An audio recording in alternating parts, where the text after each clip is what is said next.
In the amazing chapter 49 of the Record of Ragnarok manga, we got the reveal of another fighter for the gods, the one and only Beelzebub. Wait. Beelzebub. Let's see if people complain in the comments now. Can't wait to see. Today I'm going over what we know and some predictions. Hope you enjoy. So I'm going to speak for everyone and say this isn't how we expected him to look, but I personally don't mind it. And like other gods, he'll most likely have a transformation during his fight.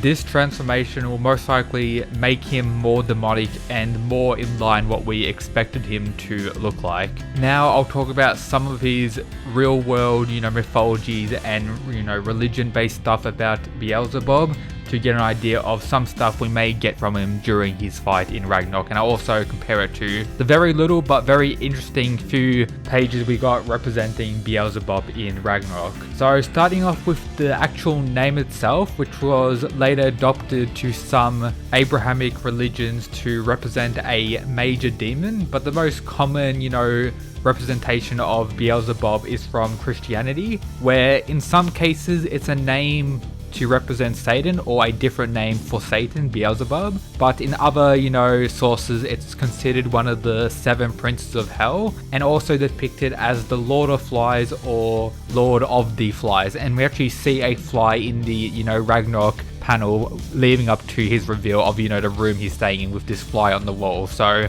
it's possible that he's either the representation of Satan in the Ragnarok universe or one of the 7 princes of hell. It could be either of those. And if you also consider the Hebrew Bible, he's kind of represented in that, and it's more depicted as something to do with flies as well. Before I continue, make sure you're subscribed, and if you're an absolute mad lad, check out the other stuff in the description like the Discord and Patreon. Now back to the video. And then we have the Testament of Solomon, where he appears as a prince of demons and says that he was, formerly a leading angel and that, went down to become, a prince of the demons and everything like that. So my current guess is he's either going to be the representation of Satan in the story, or he's actually a prince of the demons, or similar to Harjun, a demon lord. As we know, Beelzebub seemed to be one of the only people who knew of Harjun, as he was the one, talking about it and the reason we actually cut to him in chapter 49. And when we got, Harjun's reveal, we have this next to him,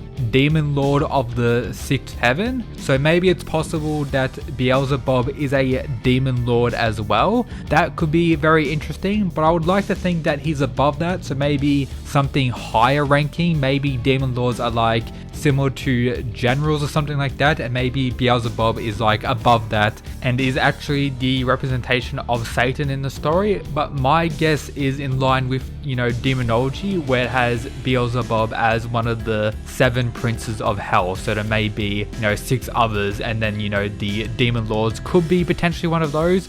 Or maybe the 7 princes of hell are above that and Beelzebub is one of them. But yep, let me know your thoughts of what Beelzebub is representing down in the comments. Now I'll talk about some of the few pages and stuff we saw when we got to see Beelzebub's room and, him himself. So as I mentioned before, we have, the symbol on his room, which of course is a fly. Maybe his transformation will be turning into a demonic-like fly, which may be pretty interesting, but I kinda hope not. I don't really care about flies too much. They're not as, badass as other stuff could be, so I hope if he does have a transformation, it is cooler looking than a, regular fly. We get this backdrop of his room showing this, mini library with books everywhere, so I'm guessing he's going to be very knowledgeable and one of the smarter characters in the series, and based on him already giving, knowledge about some character that no one else was talking about, I'm guessing he is one of the smartest characters. And he may be a god that isn't as physically powerful as others and uses tactics to win, which would be pretty interesting, as so far in the story, the god mainly wins when the human tries to overpower them, and the gods only lose when they get outsmarted, such as against Jack, or when the gods are too cocky, like Poseidon with Sasaki Kojo. So maybe Beelzebub, or Beelzebub I should say, is, getting outclassed physical wise, and he's able to defeat his opponent using tactics or,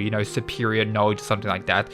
But yeah, with all these books around, I'm guessing he's going to be a very knowledgeable character. The next panel shows these weird creatures in jars. Maybe they're, demonic creatures that he can, summon and use to fight for him. That could be pretty interesting. We also see these various tools, so maybe he's someone who makes weapons to use. Maybe he's a crafter of, divine weapons, which would be pretty interesting. Maybe he has some other weird ability. We see these, paintings or posters on the wall there. I'm not too sure what they represent. If you have any idea, let me know down in the comments. We also have this dragon-like, poster or painting on the wall there that looks very similar to the dragon that came out of Zero, which ended up creating Harjun. So maybe he was actually the one who created Harjun, or maybe he had a role in sealing Harjun into Zero or something like that, or maybe he's just aware of, what actually occurred based on, what he was talking about. He, talks about Harjun.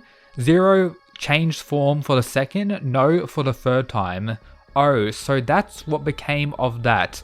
Based on that line and the one on his, official reveal page with him, talking about the story of, the Netherworld shall awaken and eternal darkness be born, something like that. It kind of seems like he's just telling a story that he got told, or maybe knowledge that was passed down to him from all his readings that he may not have any real idea of what Harjun's true power is. He's just so knowledgeable, he's aware of him, but has actually never, interacted or seen Harjun in person, which could explain his previous line. And then we have his design. We also see a keyboard on his chair here, so maybe he's a, pro gamer, and also, him looking like a K-pop star. So he does have similar vibes, at least his, design look to Poseidon. So maybe he's, a cocky bastard like him. That could be something else. Now I'll talk about who I think he's going to fight in the tournament. So based on the remaining humans, I don't think it's going to be Tesla or King Leonidas, and I also don't think it's going to be Nostradamus